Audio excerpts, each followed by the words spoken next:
I think an editor is important to a film because they bring a different eye to it. The cameraman has a particular vision which deals with the image, and the director has a particular image, and I try and synthesize what everybody does and make it a movie. This is the time that we make decisions. I start by looking at the dailies, which come in every day, and I then make selections, or sometimes the director makes selections based on performance and sometimes camera movements, the look of a shot. And I put together a version of the scene while the director is shooting the movie. I make a long version of the movie. I put everything into it. It's hard to say you don't need something until you actually see how it's performed and covered. I mostly take my rhythm from the actor's performance within a scene. You have a remarkable child. And then as far as scenes and transitions go, it's just something instinctive. I've been doing it a long time. I love you so much. Rhiannon was really so sweet in the film. She came out wonderfully in it. There's a moment when she first discovers the cocoon, and there's a look of such wonder on her face. It's just beautiful. And then when she's playing around with the babysitter, she's having such a good time. Those are my favorite moments. No, what's us? We're building the bridge. It's for Mimzy to go back. The finale of the movie. It's been challenging for a lot of reasons. A lot of stuff happens. The kids get to the island to make their space transport, and then the parents arrive by helicopter, and the teacher is there, and then there's this wall around the kids that we can't quite see, and when people hit the wall, they bounce off, and then the kid is trapped inside the thing, and she has to be rescued. It's a lot of cuts. A lot of material. I've just embellished a bunch of it. That's been the most complex scene, really. I've never done a really heavy visual effects movie before. We agreed at the beginning to make the optical more beautiful, to make it more effective, that I would cut that way. I'd lengthen shots. A mandala in a golf ball, for instance, a brilliant idea. I didn't really leave time for it to develop because I didn't know it was going to be there. So I've added about 2 seconds to those shots and things like that.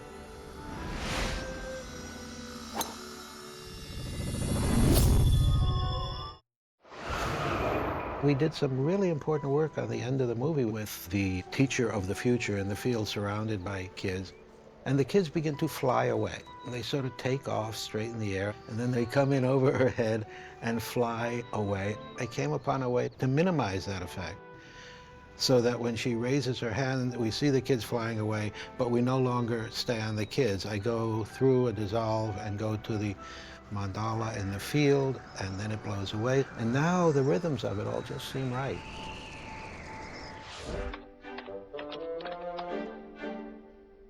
Almost all films take about 9 months. The first cut of this film, we actually showed the New Line about 13 days after we finished. The film was long in spots, and I knew that Bob just would have to sit down and get honest with himself, with the material.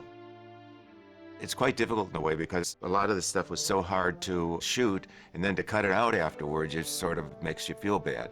But the fundamental instinct is, would I, as a moviegoer, like to see this film as it's cut right now? So now the film is running considerably shorter, and that can be very challenging because you don't want it to feel that you've cut out half of it.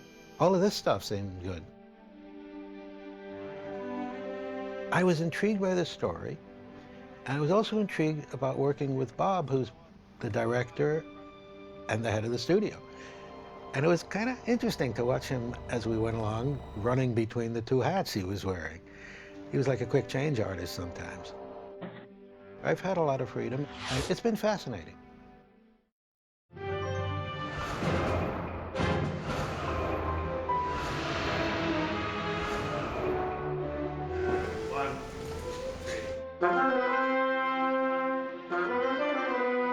The purpose of a film score is to add texture and emotionality and pacing to the story that's being told, and it's an integral part of movie making and of movie enjoyment. There's a lot of different approaches to how to use music. Music's good when it helps to tell an interesting story. Paul Brusek, who I've worked with on Lord of the Rings and actually other films at New Line, is a great collaborator. And so Paul and I kind of brought Bob into our music world. He really had a strong sense of what he wanted. The movie's about heart. And Bob really wanted the music to reinforce that, to support that, to bring that out in every way, shape, and form. I opt for the music over the effects here, for sure. I like that. You know, Howard and I talked a lot about the film before he actually sat down to write the score. And he understood how in some of these scenes, the music had to propel the movie forward and also help strike the right balance between emotion and wonder and comedy as well. He was encouraging and creative. The things that you wanted from a director, his ideas were expressed in a clear, concise way, and it was a good collaboration. In this particular case, the idea was to write a score it's a very thematic piece that really stays with the characters, stays with the children, and really tries to express the storytelling ideas of The Last Mimzy. My approach was about a child's innocence and the feeling of childhood as somewhat of a closed world. It doesn't quite belong to the adults, it belongs to the kids. The early conversations that I had with Howard and conversations I had with Bob about creating a sense of wonder, that was something that music is very capable of doing for a film like this. The process begins with the first viewing of the film is essentially a very important part of the creative process because your hope is to have an inspiration from the characters, from the actors, the cinematography, the direction, the editing. All the imagery of the film is important. It could be the expression of a child's face. It could be the certain lighting of an object in the film. So the visual elements of the film, whether they're visual effects or the way scenes are lit or staged, how actors talk, it's all part of the rhythmic feeling of a film. And then I generally write a lot of the thematic material from that, trying to express something truthful about how I feel about it. Then there's a process of actually scoring the film, which is taking this material and placing it into the film in very specific ways in different scenes. It involves things like orchestration and performance and that kind of thing. And 1, 3, go. In general, the recording is the performance of the piece. It's a 70-piece orchestra. We recorded 5 days with the orchestra. Great. There were signature themes that run through the film that are cues for the audience to understand the story better. There's very specific themes for the kids, for Emmett, and to the family, and also thematic themes for the character of Mimzy and how the rabbit relates to her world, where she came from. Narander's lab is definitely thematic because it's of a different world and of a different time.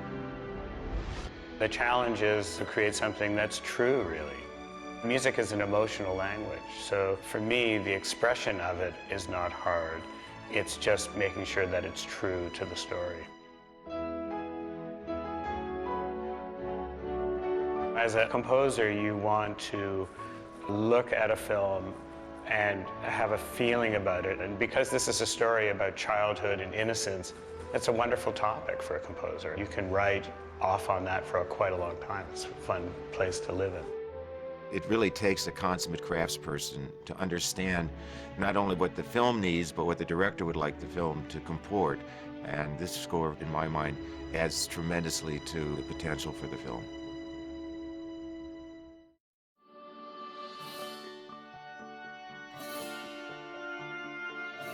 Is there anybody Bob made it clear to me that he always wanted to have a great movie song. Roger Waters was kind of like a serendipitous blessing from heaven. I'd known Roger casually, but it hadn't even occurred to me that he might be doing music for me. And he invited Tim and I to his concert, and when I walked out of the concert, we all looked at each other. I said, gee, it's like a lot of things in this film, they just kind of came together in a sort of mystical synchronicity. Have you heard it word on the moon? He's an incredible musician, great songwriter, wonderful singer, beautiful, and incredible bass player as well. He's just an incredible musician.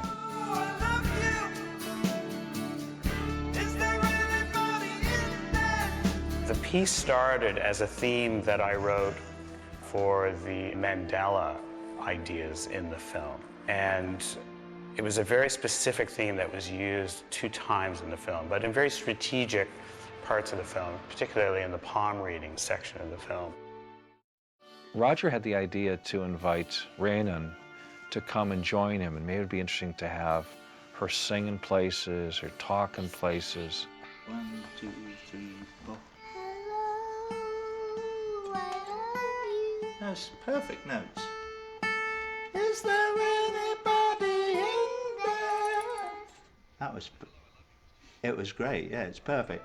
They were so sweet together, and to bring her innocence folded into the reality of our song, which is what Roger, I think, had in mind. The music video for Hello, I Love You was never intended to be what I would call a conventional approach to making a music video. We took our video footage that was shot over a number of days while we were creating drum tracks, guitar tracks, the bass, the keyboard, the vocals. I was in Los Angeles and we did the recording for the song in New York. So Tim, who's a musician himself, very graciously agreed to direct the cameramen who were doing the documentary part of the film. Tim was very kind and gracious enough, and I think he did a quite good job. We used that footage, cut it in with film footage, and I think for all the Roger Waters fans around the world, it gives them an opportunity to have an intimate look in his creative process.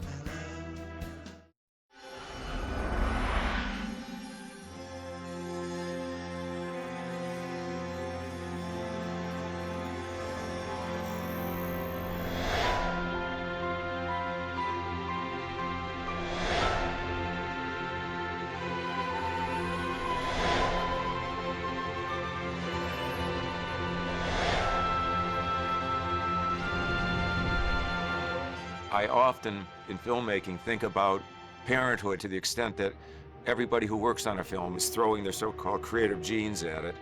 You don't know what's going to be born, and we're about to see the baby. There is no clear next film for me, but the company and my colleagues have been very supportive of this somewhat new direction in my personal career. So if I find material again, I'd be interested in entertaining the prospect.